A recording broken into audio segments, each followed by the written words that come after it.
माननीय लालू जी के साथ जब अति पिछड़ा जुड़ जाएंगे तो आप सोच सकते हैं क्या रिजल्ट होगा। तो निश्चित रूप से दरभंगा के 10 विधानसभा राष्ट्रीय जनता दल जीतेगी। उसका कारण है कि हम लोग जगह जगह अति पिछड़ा में जा रहे हैं, अति पिछड़ा के लिए प्रोग्राम कर रहे हैं। अभी देखे होंगे कि हमारे नेता जब 17 महीना के लिए बिहार के उप मुख्यमंत्री बने थे महागठबंधन की सरकार में, तो उन्होंने नीतीश जी से कहा था कि हम आपके साथ गठबंधन तब करेंगे जब हमने जो वादा किया है, जो चुनावी वादा था माननीय तेजस्वी प्रसाद यादव जी का कि 2020 का, कि अगर हमारी सरकार बनती है तो मैं 10 लाख नौकरी दूंगा।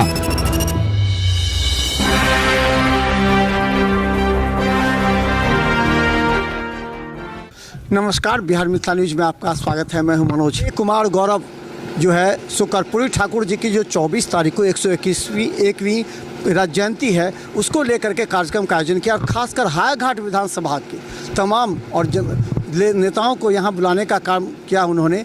और ख़ासकर वो ये चाहते हैं कि इस बार की जो राजनीति है वो निश्चित तौर पर जो है वो राष्ट्रीय जनता दल के तरफ आ जाए। और हम बता दें हमारे साथ कुमार गौरव है जिन्होंने इस कार्यक्रम को आयोजित किया है। कुमार गौरव जी, क्या लगता है कि राष्ट्रीय जनता दल इस बार पिछली हार में 10 में 1, सिर्फ 1, और हायाघाट विधानसभा की हम चर्चा कर दें तो अमरनाथ गामी 2 बार जीत गए।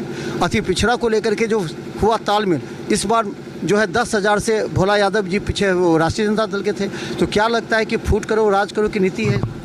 देखिए, दरभंगा के 10 विधानसभा क्षेत्र में आप देखेंगे कि 2025 का जो रिजल्ट आएगा, राष्ट्रीय जनता दल 10 विधानसभा सीट जीतने का काम हम लोग करेंगे।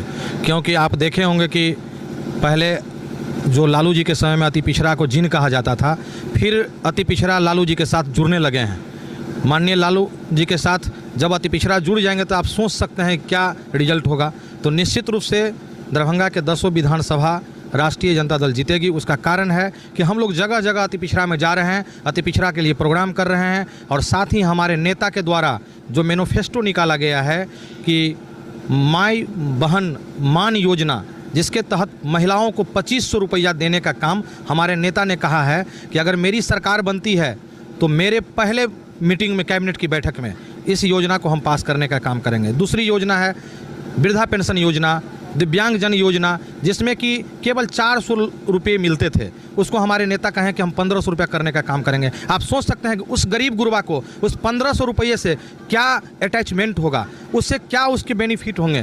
तो ये बेनिफिट के बारे में सरकार, एनडीए की सरकार नहीं सोचती है। लेकिन मेरे नेता अभी ज़मीन पे गांव-गांव जा रहे हैं, एक एक कार्यकर्ता से मिल रहे हैं और वहाँ से एक निचोड़ निकाल के लाए हैं कि महिलाओं को सम्मान देना है। महिलाओं के सम्मान में हम अगर ऐसा करते हैं तो निश्चित रूप से महिलाएं भी आगे आएगी और राजनीति से लेकर के नौकरी पेशा तक जाने का काम करेगी। अभी देखे होंगे कि हमारे नेता जब 17 महीना के लिए बिहार के उप मुख्यमंत्री बने थे महागठबंधन की सरकार में, तो उन्होंने नीतीश जी से कहा था कि हम आपके साथ गठबंधन तब करेंगे जब हमने जो वादा किया है, जो चुनावी वादा था माननीय तेजस्वी प्रसाद यादव जी का कि 2020 का, कि अगर हमारी सरकार बनती है तो मैं 10 लाख नौकरी दूंगा।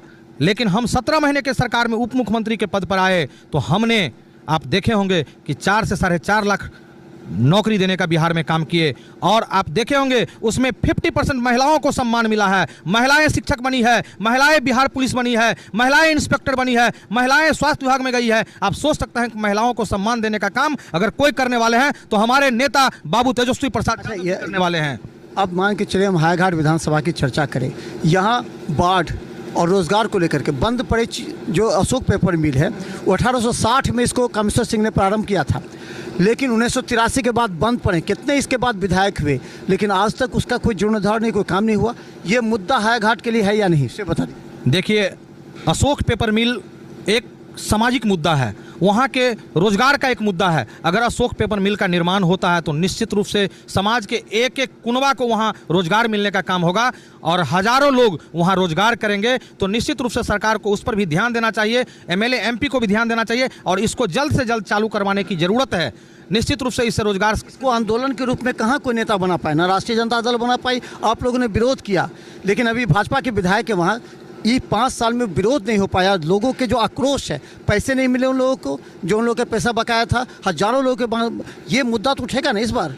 देखिए, आप अभी देखे होंगे कि एम्स का मुद्दा था, आरओबी का मामला था, तो हमारे राष्ट्रीय जनता दल के नेतृत्व के द्वारा हम लोगों ने 117 किलोमीटर पैदल यात्रा करने का काम किया और आंदोलन के तहत उसमें सारा मुद्दा था, दरभंगा जिला का जितना भी मुद्दा था उस सारा मुद्दा को हम लोग इम्प्लीमेंट किए थे और उस मुद्दा का ही रिजल्ट है कि एम्स बनने जा रहा है। आरओबी आप देखे होंगे कि अभी जिस रास्ते से आप आए हैं वहां आरओबी बनने जा रहा है। ये हमारे नेता का देन है, हम लोगों का आंदोलन का देन है और हम लोग आंदोलनरत हैं और निश्चित रूप से जो हायाघाट का अशोक पेपर मिल बंद है वो भी एक न एक चालू होगा और आप लोगों को उससे रोजगार देने का मौका मिलेगा। निश्चित रूप से हमारी सरकार बनेगी तो विकास की बहार होगी, युवाओं को रोजगार की बहार हो गई, महिलाओं के सम्मान की बात होगी, बिजली में जो कटौती की जा रहा है, स्मार्ट मीटर लगाकर स्मार्ट मीटर की तरह काम किया जा रहा है, उस सारे चीज पर अंकुश लगाकर हमारे नेता सरकार 2025 में आने दीजिए। आप देखेंगे विकास की गंगा बह जाएगी और दरभंगा विकास में अव्वल एक नंबर रहेगा, क्योंकि हमारे नेता ने कहा है कि जैसे दिल्ली में डीडीए है उसे मिथिलांचल में एमडीए का निर्माण करेंगे और जब एमडीए का निर्माण होगा, मिथिलांचल विकास प्राधिकरण का निर्माण होगा तो दरभंगा में और मधुबनी में, समस्तीपुर में, बेगूसराय में, मुजफ्फरपुर में, सीमांचल में सारे जगह विकास की बहार लग जाएगी और एक एक प्रोजेक्ट दरभंगा में आने का काम करेगा। अच्छा, अंतिम सवाल, राष्ट्रीय जनता दल के कार्यकर्ता नेता काफ़ी निराश महसूस कर रहे हैं। भोला यादव जब चुनाव लड़े हायाघाट से उन्हें 10,000 मतों से हारना पड़ा था, उसके बाद से कोई राष्ट्रीय जनता दल का नेता वहाँ संघर्ष नहीं किया, जमीन पर नहीं किया, लोगों की समस्या के लिए नहीं सुनी, बाढ़ में लोग परेशान रहे, त्रस्त रहे, तो राष्ट्रीय जनता दल को किस मुद्दे पर वोट बनी जब उनके नेता वहाँ संघर्ष नहीं कर रहे हैं? तो आप देखे होंगे कि हम लोग गांव-गांव जा रहे हैं, एक एक माता बहनों और युवाओं से मिल रहे हैं, अति पिछड़े समाज में मिल रहे हैं और बात रही 2020 के रिजल्ट की बात कर रहे हैं। आप 2015 का भी रिजल्ट उठा के देखने का काम कीजिए। हमने पूरे दरभंगा जिला में सब सीट जीतने का काम किया था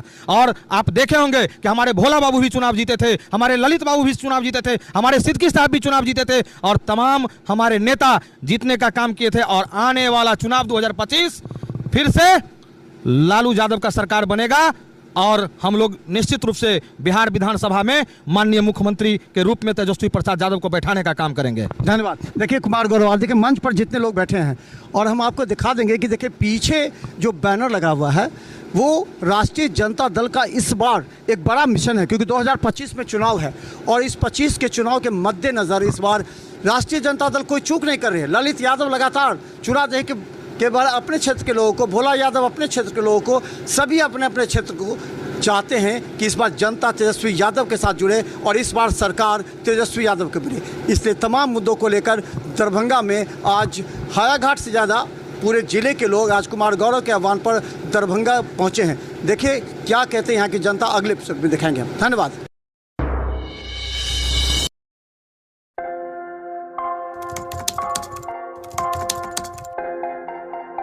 मतलब ये हुआ जुमला हुआ, ऐसा कोई नहीं कर सकता है दुनिया में।